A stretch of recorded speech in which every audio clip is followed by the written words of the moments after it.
Hi అండి. ఈరోజు మనం పూరీలు చేసుకుందాం గోధుమ పిండితో. ఇదిగోండి ఒక కప్పు గోధుమ పిండి, ఒక స్పూను ఉప్మా రవ్వ, సుజుకి అంటారు కదా ఆ రవ్వ, కొంచెం సాల్ట్, కొంచెం ఆయిల్ కూడా వేసుకుందాం. పూరీలు కరకరలాడతాయి, దానివల్ల చాలా బాగుంటాయి పూరీలు. ఆలు కర్రీ రెడీ చేసుకుందాం. ఇదిగోండి ఆలు కర్రీలోకి శనగపిండి వేసుకుందాం. ఒక స్పూన్ పెరుగు వేసుకుందాం. 2 స్పూన్లు పెరుగు వేసుకుని ఒక స్పూన్ శనగపిండి వేసుకుని కలుపుకుని ఆలు కర్రీలో వేసుకుంటే పూరీలోకి చాలా బాగుంటుంది. ఇప్పుడు కొంచెం ఆయిల్ వేసుకుందాం. ఆలు కర్రీలోకి పూరీలోకి కొంచెం జీలకర్ర వేసుకుందాం.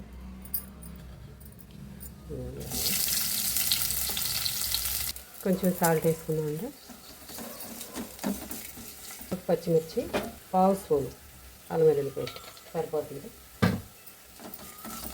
ఇదిగోండి ఇప్పుడు పసుపు వేసుకుందాం. పావు స్పూన్ పసుపు, ఒక స్పూన్ కారం.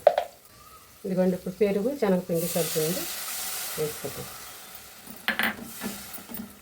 ఇదిగోండి ఆలు వేసుకుందాం. ఇదిగోండి కరివేపాకు వేసుకుందాం.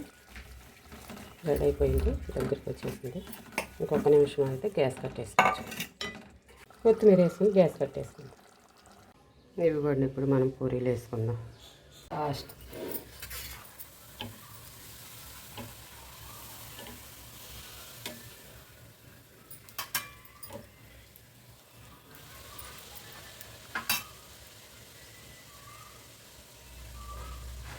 తీసుకో, తినండి, టేస్ట్ చేసి చెప్పండి. చూసారా ఇలా కరకరలాడినాయి, నోట్లో కరిగిపోతాయి పూరీలు.